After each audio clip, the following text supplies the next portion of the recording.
Prions ensemble. Bon et tendre Père Céleste, toi le Dieu trois fois saint, toi le Créateur, le Rédempteur, notre Dieu d'amour, merci Seigneur de nous avoir réunis ici ce matin. Merci pour ton Esprit Saint, merci de nous avoir protégés cette semaine, d'avoir pourvu pour nos besoins. Merci Seigneur de ta générosité, merci de ta fidélité. Nous venons à toi avec des cœurs de gratitude, Seigneur, et la liste de tes bénédictions, il n'y a pas de limite, Seigneur. Et nous nous réjouissons ce matin dans ton nom, Seigneur. Père éternel, que ce service d'adoration soit pour toi acceptable. Lave-nous, Seigneur, avec le sang précieux de ton Fils Jésus-Christ, afin que nous puissions nous présenter à toi plus bien que neige. Merci, Seigneur Jésus, pour ce grand sacrifice que tu as fait pour chacun de nous. Merci, Seigneur Jésus, merci. Et Seigneur, je te prie pour chacun de nous ici présents, et je te demande, Seigneur, d'être aussi avec ceux ici qui ne sont pas parmi nous ce matin. Au nom de Jésus-Christ, par ses mérites, nous te prions. Amen. Amen. Maintenant, nous allons chanter « Divine grâce ».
Je vous invite à vous agenouiller au possible.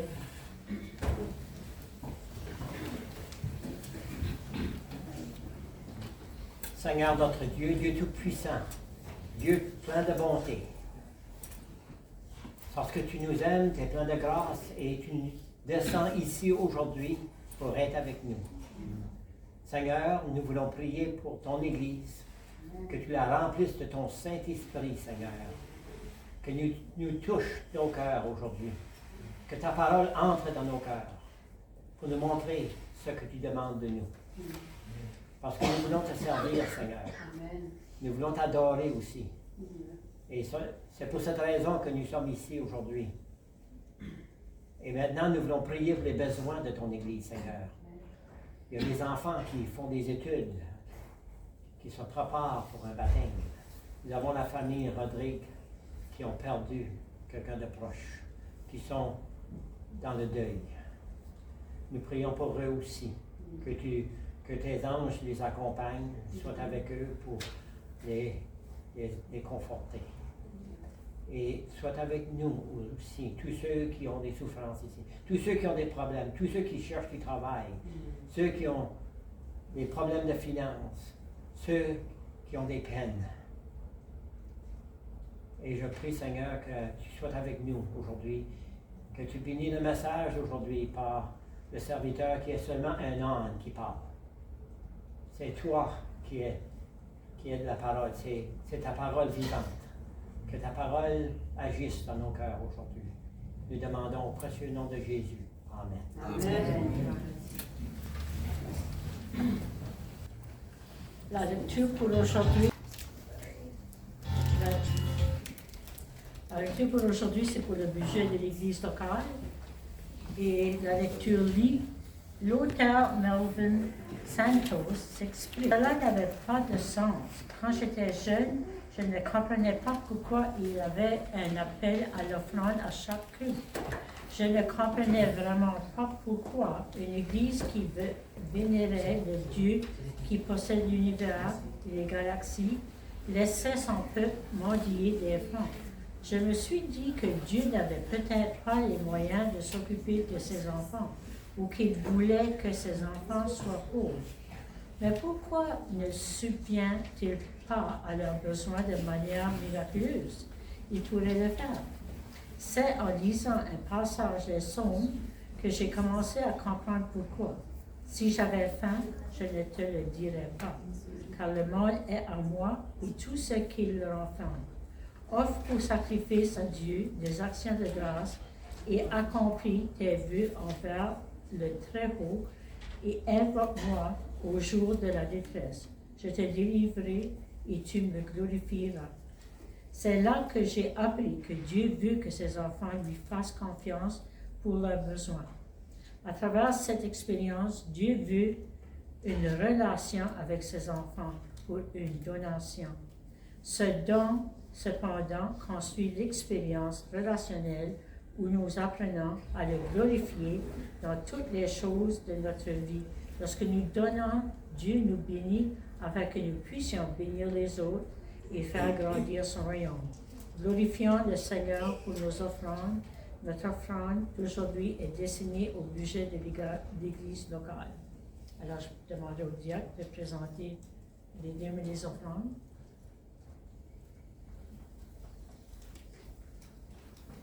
Merci.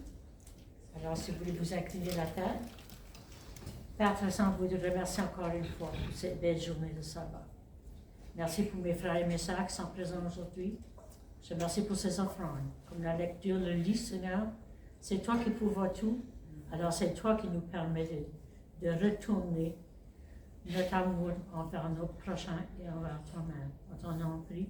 Amen. Amen.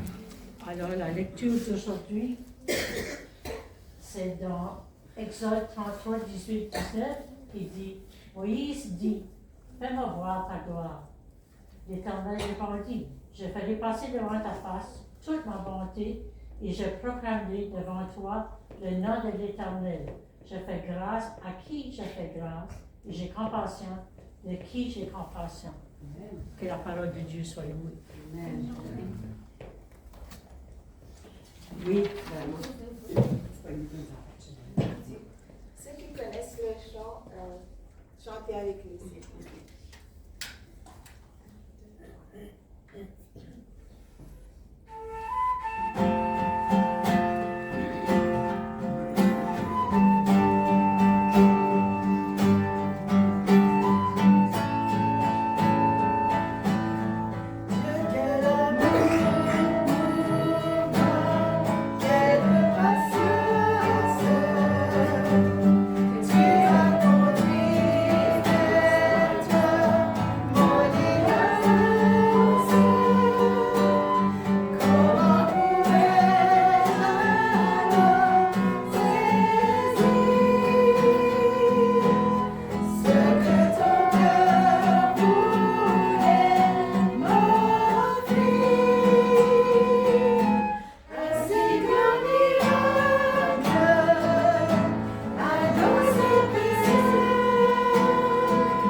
Maurice va prendre Ouais. la parole. La parole consacrée l'ancien. Consacrer. Ah oui, c'est ça qu'on va faire tout de suite. Consacrer l'ancien. Timothée, et c'est une parole qui a été donnée par l'apôtre Paul à Timothée pour consacrer les anciens. Amen. Qu'est-ce que je dois faire? Tu vas juste te tenir là, puis on va prier plus tard. OK. Bien, tu peux venir à Merci. côté de moi si tu veux, je vais faire la lecture. Oui. Ça fait pas longtemps qu'on se connaît, hein, ça fait à peu près 4-5 mois peut-être? Oui, Oui, peut-être. Ici, ça dit, cette parole est certaine. Si quelqu'un désire, qui aspire la charge d'ancien, et désire une œuvre excellente, c'est une belle parole, ça. Il faut donc que l'évêque ou ancien soit irréprochable, marié de seule femme, sobre, modéré, réglé dans sa conduite, hospitalier, propre à l'enseignement. Il faut qu'il ne soit ni à donner au vent, ni violent, mais indulgent, pacifique, désintéressé. Il faut qu'il dirige bien sa propre maison et qu'il tient ses enfants dans la soumission et dans une parfaite honnêteté. Car si quelqu'un ne sait pas diriger sa propre maison, comment prendra-t-il soin de l'Église de Dieu? Est-ce qu'il y a quelqu'un qui a déjà été consacré ancien ici? Il n'y a personne d'autre? Non. D'habitude, on invite d'autres anciens à venir. Oui. On va s'agenouiller pour la prière. Seigneur Dieu, voilà ton fils, Emerson, qui a été choisi par cette Église pour servir comme ancien. Et nous voulons, Seigneur, le consacrer à toi et que tu le consacres aussi. Que tu mets en lui ton Saint-Esprit, Seigneur, que tu mets en lui ton amour, ta patience et ta bonté, ta grâce, ta miséricorde. Que tu le remplis de ton amour, Seigneur, pour ton Église et pour tes enfants. Nous te demandons, au précieux nom de Jésus, Amen. C'est pas quelque chose de compliqué, hein? Pareil comme le salut, ce serait pas compliqué, c'est très simple. C'est une grande responsabilité. C'est une responsabilité, Oui, une oui. grande charge pour tout le monde. Merci. Que Dieu te bénisse. Merci. Amen. Eh bien, l'histoire des enfants, ça porte pas mal proche au sermon, parce que c'était de la compassion que les enfants ont fait pour cette madame-là, tondre son gazon. Vous n'en connaissez pas qui pouvaient envoyer chez nous? Oh, ça fait 30 ans que je connais cette femme-là. J'étais son pasteur dans une petite église à Madawaska. Ça fait du temps, hein? Oh, le temps qu'à passer. Après ça, j'étais en Alberta, je suis revenu. Je viens de Miramichi. Je suis un natif d'un petit village francophone au nord de la ville.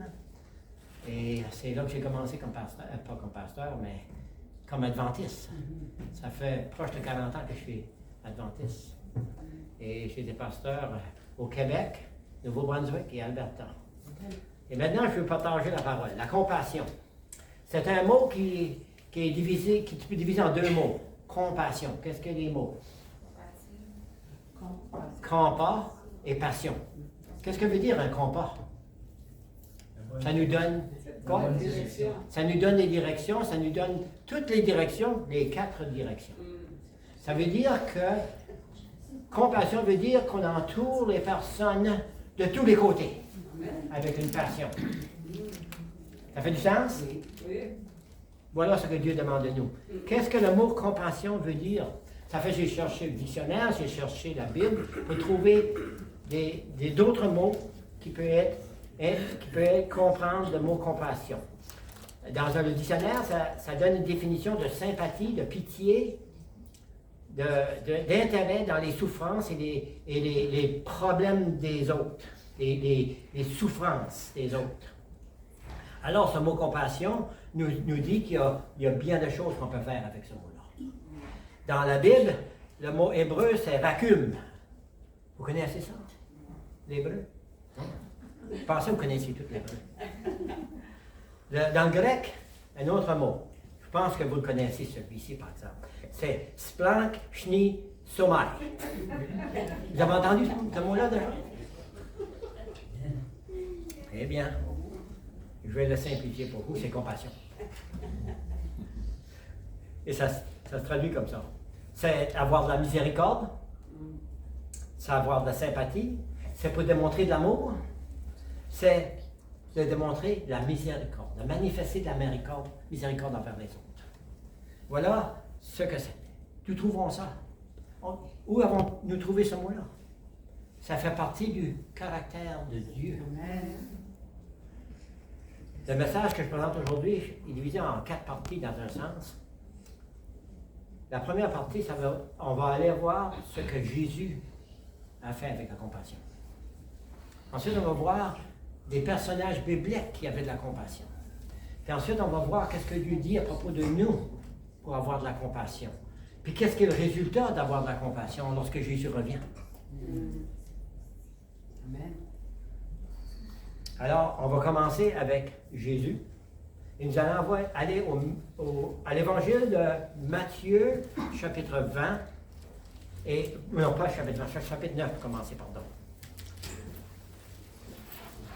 La plupart de mes prédications ont été faites en anglais, ça fait parfois, l'anglais veut sortir. Pardonnez-moi.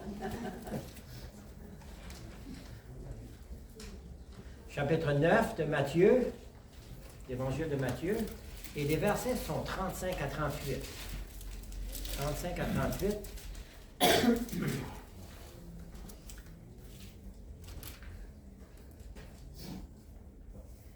Ici, c'est la mission des apôtres. Je pense que je suis à bonne place, là. 9, 35 à 38. Des fois, je ne suis pas dans le bon livre, puis des fois, je ne suis pas dans le bon chapitre. Ça fait. À mon âge, ça arrive des fois. Hein. J'arrive 70 ans, pardonnez-moi. Jésus parcourait toutes les villes et les villages, enseignant dans les synagogues, prêchant la bonne nouvelle du royaume et guérissant toutes les maladies et toutes les infirmités. Voyant la foule, il fut ému de compassion pour elle, parce qu'elle était languissante et abattue comme des brebis qui n'ont point de berger. Alors il dit à ses disciples, la moisson est grande, mais il y a peu d'ouvriers. Priez donc le maître de la moisson d'envoyer des ouvriers dans sa moisson. Alors Jésus parle à ses disciples et dit, j'ai de la compassion pour ces gens. Maintenant, je vous envoie. Qu'est-ce qu'il dit vraiment? Vous envoie dans les villages avec de la compassion. Pour manifester de la compassion envers les gens. C'est ça qu'il dit. Ensuite, nous allons à chapitre 20 de Matthieu. Maintenant, chapitre 20. Nous regardons ce que Jésus a fait et ce que Jésus a dit. Les pages qu'on colle ensemble. Et c'est les versets 29 à 34. Maintenant, Jésus, il guérit 2 hommes aveugles. Remarquez ici. Lorsqu'il sortit de Jéricho, une grande foule suivit Jésus. Et voici 2 aveugles assis au bord du chemin. Entendirent que Jésus passait. Ils crièrent, « Aie pitié de nous, Seigneur, fils de David. » Vous remarquez que partie du mot compassion était pitié. Il dit aie pitié et compassion dans un sens. La foule les reprenait pour le faire taire. Mais ils crièrent plus fort, « Aie pitié de nous, Seigneur, fils de David. » Jésus s'arrêta et les appela et dit, « Que voulez-vous que je vous fasse? » Ils lui dirent, « Seigneur, que nos yeux soient ouverts. » Ému de compassion, Jésus toucha leurs yeux, et aussitôt ils recevrent la vue et le suivirent. Remarquez que Jésus leur demande, qu'est-ce que vous voulez que je fasse pour vous? Et il nous demande la même chose. Qu'est-ce que vous avez besoin? On peut lui dire dans nos prières, qu'est-ce qu'on a besoin? Alors, on voit ce que Jésus fait et ce qu'il dit. Il dit qu'il a de la compassion et la foule a besoin de compassion. Pensez-vous que le monde a besoin de ça? Amen. Est-ce que nous, on a besoin de ça? Oui. On a besoin de compassion aussi. Alors, nous allons regarder des personnages maintenant. Est-ce que vous connaissez des personnages qui avait de la compassion? Moïse. Pouvez-vous en nommer? Moïse. Moïse, oui. Paul. Paul, oui. Il y a un de mes favoris, moi, c'est Joseph dans Genèse, avec ses frères. C'est un de mes favoris, ça. Lorsque ses frères sont venus, puis manifestent la compassion. Allons là dans Genèse 50. C'est le dernier chapitre de Genèse. C'est le dernier chapitre de Genèse. Et c'est au verset 15 et 21.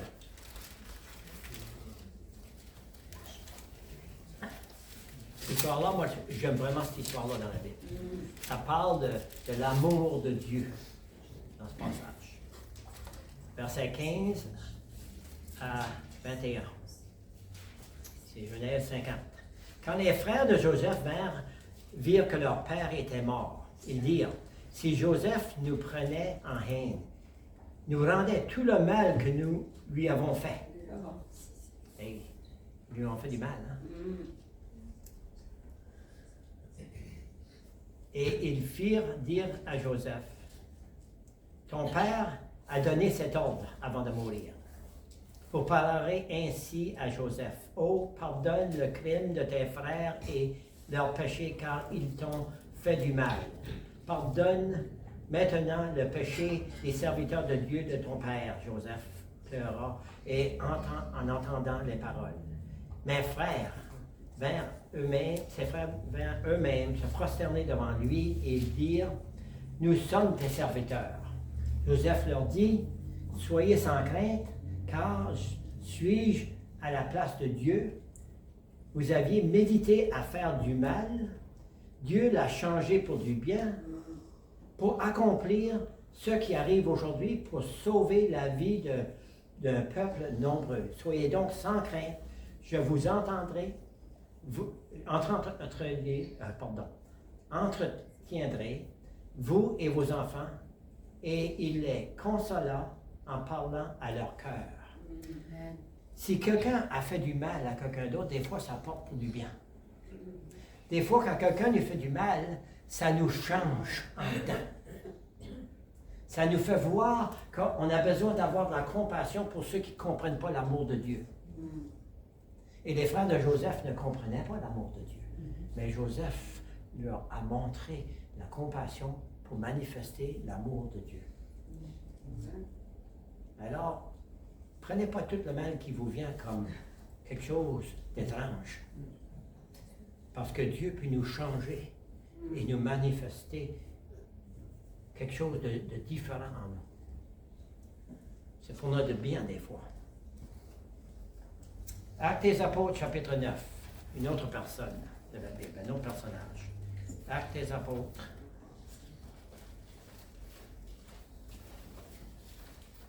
Chapitre 9.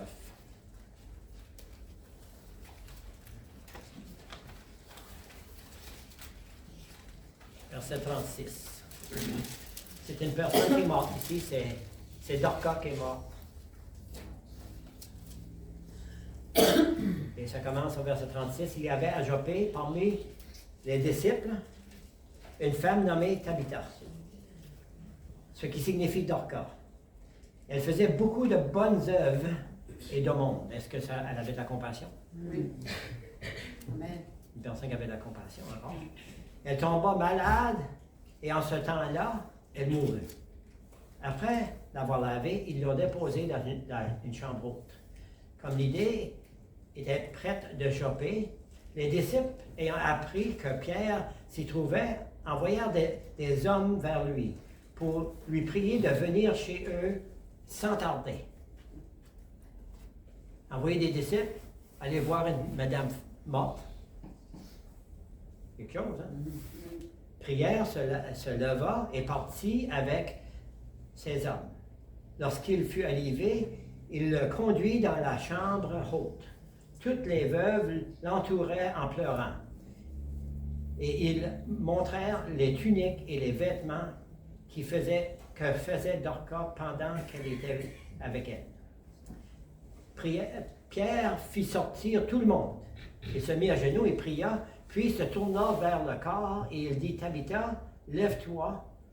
Et elle s'ouvrit les yeux Et ayant vu Pierre, elle s'assit.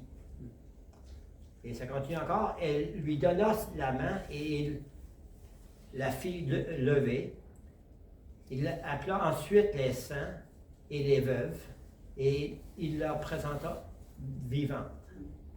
Cela fut connu de toute Jopé et beaucoup crurent au Seigneur. Pierre demeura encore quelque temps à Jopé chez le courroyeur nommé Simon. Qu'est-ce qu'on apprend ici? On apprend qu'elle est morte, elle faisait beaucoup de bien pour le monde, elle avait beaucoup de compassion, et Dieu voit un besoin dans la communauté et dit, c'est nécessaire qu'elle soit ressuscitée. On voit des miracles des fois, puis on ne sait pas pourquoi. Ça m'est arrivé une fois d'être choisi par la conférence d'Alberta pour aller faire des prières, de prier et de oindre certaines personnes qui voulaient venir. Un jeune couple est venu à moi. À côté de moi, il y avait 2 pasteurs de grandes églises en Alberta, des églises de 1000. Moi, je venais d'une petite église. Puis ils m'ont choisi, puis j'étais assis entre les 2 pasteurs pour accueillir les gens qui voulaient consacrer loin. Et j'ai demandé au couple pourquoi ils sont venus à moi. Ils ont dit, on ne voulait pas venir à toi. On voulait avoir les autres pasteurs, parce qu'ils sont mieux connus. Puis ensuite, j'ai demandé, quel est votre besoin? Elle dit, on ne peut pas avoir d'enfant. C'est un jeune couple. On était voir le docteur a dit, c'est impossible pour vous d'avoir d'enfant. Moi, je ne pensais pas que je pouvais faire quelque chose comme ça. J'ai prié pour quelqu'un qui ne pouvait pas avoir d'enfant. Qu'est-ce que tu fais? Premièrement, j'ai demandé, qu'est-ce que vous croyez? Qu'est-ce que Dieu peut faire? Avez-vous des exemples dans la Bible des femmes qui ne peuvent pas avoir d'enfants? Des couples qui ne peuvent pas avoir d'enfants? On ne sait jamais si c'est le mari ou la femme. Le docteur peut savoir des fois. Mais dans ce cas ici, c'était le mari. C'était impossible pour le mari de lui donner à sa femme un enfant. Impossible, les docteurs ont dit. Alors j'ai demandé, ils ont cité quelques exemples dans la Bible. J'ai dit, maintenant, on va prier, je vais vous oindre. Si vous croyez que Dieu peut le faire, il peut le faire. Amen. Une année plus tard, ils sont venus au camp meeting à nouveau. Et ils sont venus me voir avec un enfant dans les bras. Oh, voilà Dieu. Puis on est 2 semaines après qu'ils ont été loin. Elle tombe enceinte. Voilà Dieu. Les docteurs ont dit que c'était impossible.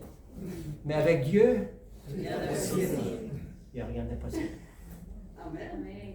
Avec Dieu, Dorca est ressuscité. Amen. Le docteur a dit qu'il n'y avait pas de vie dans le mari pour faire un enfant. C'est pareil comme donner une vie, ça. C'est à peu près la même chose, hein, n'est-ce pas? Dans un sens. Maintenant, il y en a d'autres. Dans Actes des Apôtres, il y a le chapitre 11. On a la page au chapitre 11. Au verset, les versets, c'est 22 et 26. 22 et 26.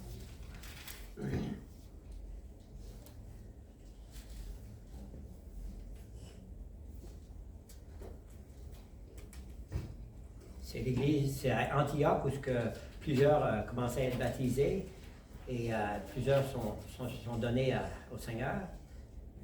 Et il y a eu des rébellions un peu contre ça. Et le bruit parvient aux oreilles des membres de l'église de Jérusalem. Et ils envoyèrent Barnabas jusqu'à Antioche. Pourquoi envoyer Barnabas? Savez-vous qui est Barnabas? Savez-vous qu'est-ce que son nom représente? Son nom représente compassion. Il était connu comme le disciple de compassion. Alors, je trouve ma place à nouveau. Lorsqu'il fut arrivé, qu'il eut vu la grâce de Dieu, il s'en réjouit et les exhorta, tous à rester d'un cœur ferme attaché au Seigneur. c'est pas la même chose qu'on a besoin, c'est rester attaché au Seigneur. Car c'était un homme de bien, plein d'Esprit Saint et de foi. Et une foule assez nombreuse se joignit au Seigneur. Barnabas se rendit ensuite à Tarse pour chercher Saül. Alors, on voit maintenant que Dieu utilise des personnes avec des nouveaux personnes qui s'attachent à Jésus, une personne qui a de la compassion pour eux.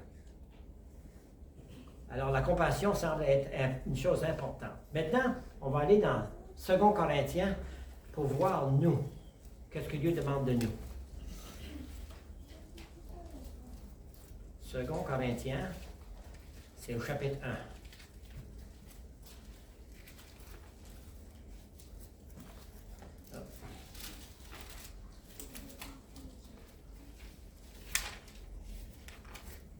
Chapitre 1.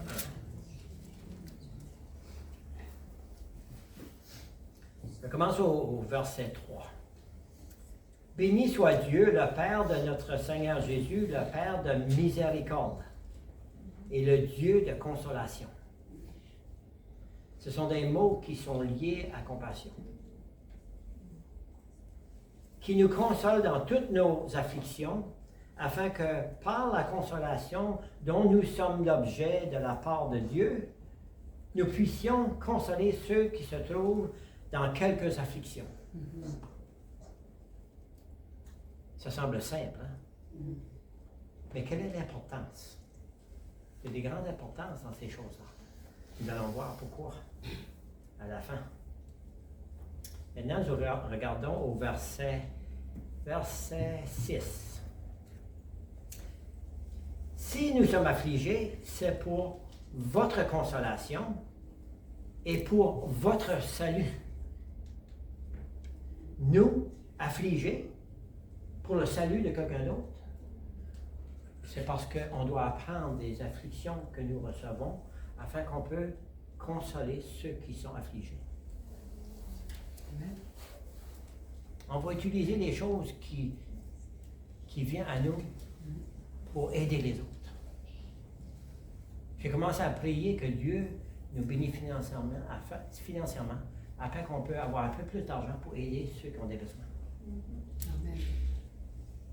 Ça fait partie de compassion.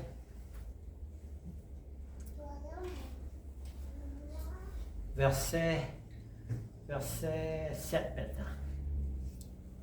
Et notre espérance à votre égard est ferme, parce que nous savons que si vous avez part aux souffrances, vous avez part aussi à la consolation. Donc il dit à ceux qui souffrent maintenant j'ai de la consolation pour vous, maintenant vous souffrez. Vous allez apprendre à avoir de la consolation pour les autres qui souffrent. Donc ça se multiplie. Et verset 11 maintenant. Qu'est-ce qu'on fait avec les souffrances qui nous viennent? Verset 11. Les pages collent ensemble. Verset 11. Si vous-même aussi... j'ai sauté quelque chose, je pense. Verset 11. Vous-même aussi, nous assistons de vos prières, afin que la grâce obtenue pour nous, par plusieurs, pour plusieurs, soit une occasion de rendre grâce à notre sujet. Donc, l'idée ici de rendre grâce, c'est de prier que Dieu nous utilise maintenant pour utiliser ces choses qu'on apprend pour aider les autres. Alors, Dieu nous engage à ça. Maintenant, nous allons regarder deux autres passages, trois autres passages. Il faut voir quelle autre chose il nous dit. Nous allons aller dans Éphésiens, chapitre 4, et verset 32. 4, verset 32. C'est le dernier verset du chapitre. Ça dit, « Soyez bons les uns envers les autres, compatissants, vous pardonnant réciproquement, comme Dieu vous a pardonné en Christ. » Amen. Compassion dans l'Église maintenant. C'est là que ça commence avant qu'on peut l'amener à l'autre. Hein? Romains 12. Romains chapitre 12.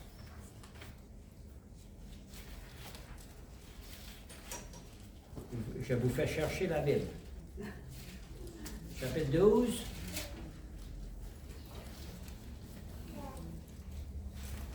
Versets 15 et 16.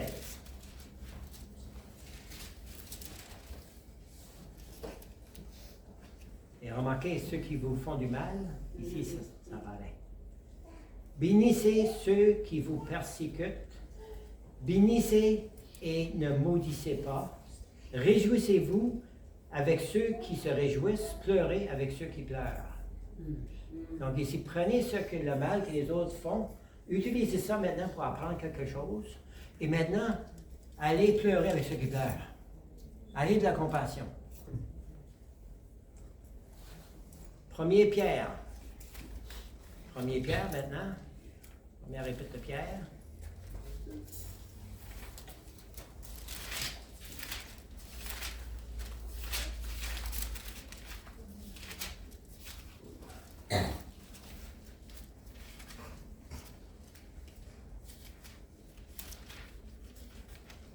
Première épître de Pierre, chapitre 3, et versets 8 et 9. Enfin, soyez tous animés des mêmes pensées et des mêmes sentiments, pleins d'amour fraternel, de compassion, d'humilité. Ne rendez point de mal pour mal ou injure pour injure. Bénissez au contraire, car c'est à cela que vous avez été appelés afin d'hériter la bénédiction. Dieu veut nous bénir. Mais pour nous bénir, il faut avoir de la compassion, faire du bien aux autres. Et ce n'est pas d'attaquer, c'est de recevoir même le mal que les gens nous font. Ça, c'est pas facile, hein? Non. C'est quelque chose qu'on a besoin d'apprendre. Ça. À quoi ça porte-t-il, toutes ces choses? Regardons maintenant dans Lamentation. Si vous voulez voir quelqu'un qui a reçu beaucoup de mal, c'est Jérémie, puis il se lamentait. Nous allons voir quelle sorte de lamentation il a fait, Jérémie. Les lamentations de Jérémie, chapitre 3.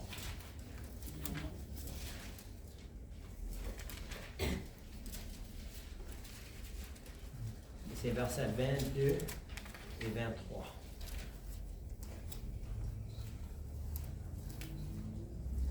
22 et 23. Il dit, la bonté de l'Éternel ne sont pas épuisées. Ses compassions ne sont pas à leur terme. Elle est nouvelle chaque matin. Oh, que ta fidélité est grande. Alors, qu'est-ce que ça dit ici? Dieu est plein de compassion. Maintenant, il demande à nous d'être plein de compassion. Amen. Et nous allons voir à quoi ça porte maintenant. On va aller dans l'évangile de Matthieu, chapitre 25. Vous vous rappelez que Matthieu 25, ce sont où ce que les dons sont donnés. C'est là que les 10 vierges, avec leur lampe, et qu'est-ce que la conclusion? Chapitre 25 lui donne la conclusion de ces choses.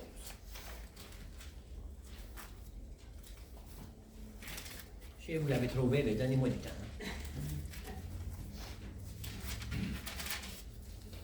Chapitre 25, c'est les versets 31 à 46. Remarquez ce que Jésus dit. Lorsque les fils de l'homme viennent le Fils de l'homme viendra dans sa gloire. Ça, c'est quoi ça? C'est le retour de Jésus. Hein? Au retour de Jésus, avec tous ses anges, il s'assiera sur le trône de sa gloire. Toutes les nations seront assemblées devant lui. Il séparera les uns avec les autres, comme le berger sépare ses brebis avec les boucs. Et il mettra les brebis à sa droite et les boucs à sa gauche. Alors le roi dira à ceux qui seront à sa droite, « Venez, vous qui êtes bénis de mon Père, prenez possession du royaume qui vous a été préparé dès la fondation du monde. Car Remarquez que c'est car j'ai eu faim et vous m'avez donné à manger. J'ai eu soif et vous m'avez donné à boire. J'étais étranger et vous m'avez recueilli. J'étais nu et vous m'avez vêtu. J'étais malade et vous m'avez visité.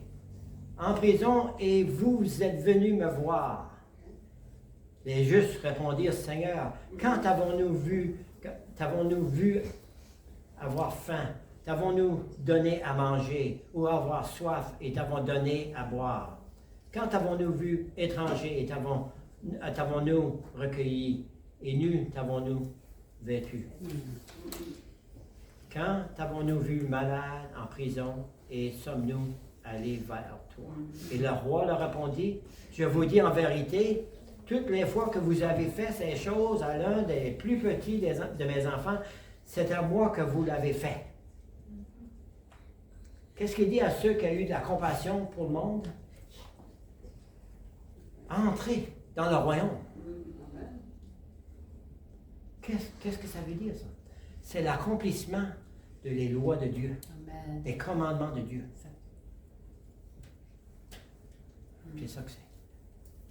Amen. C'est comme ça qu'on accomplit les commandements de Dieu. C'est pas en disant, il faut que tu gardes les commandements, puis il faut que tu gardes les commandements seulement. Puis dire tout le temps, il faut que tu gardes les commandements.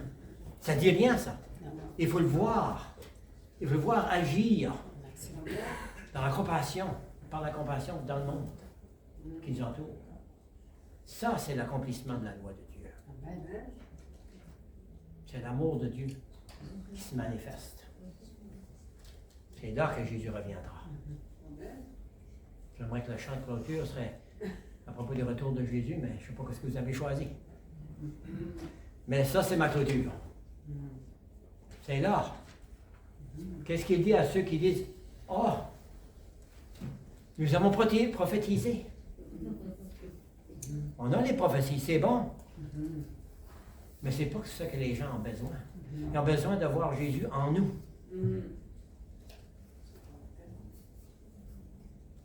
En moi. On va prier qu'il voit Jésus en nous. Amen. Alors, on va prendre notre chant de clôture. «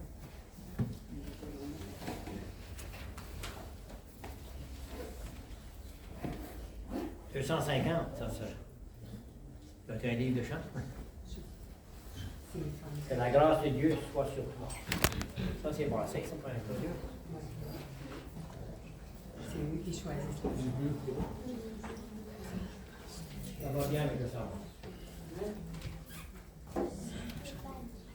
Savez-vous que les chants que vous faites là, c'est aussi bon, ou peut-être même meilleur que la prédication. C'est ça que le White dit. Le White dit ça, c'est pas moi qui dis ça.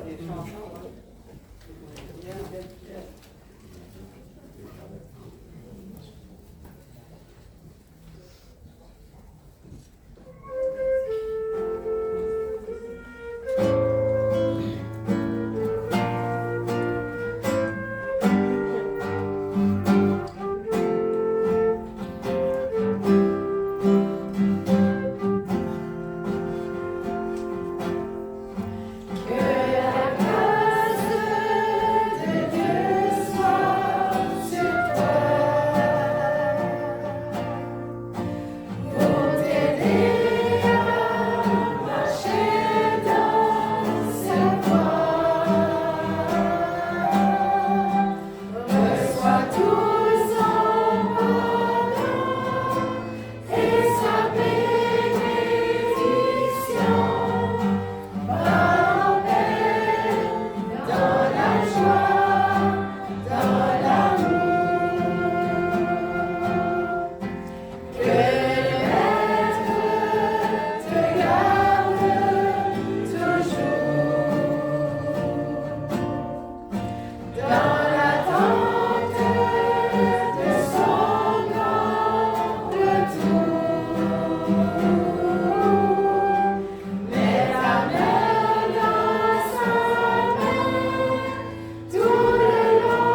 ce chant nous parle et nous dit qu'on a besoin d'aller dans la grâce de Dieu pour rendre grâce aux autres.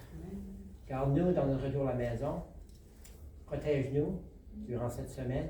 Garde-nous à garder, aide-nous à garder nos yeux fixés sur Jésus. Au nom de Jésus, on te demande. Amen. Que Dieu vous bénisse.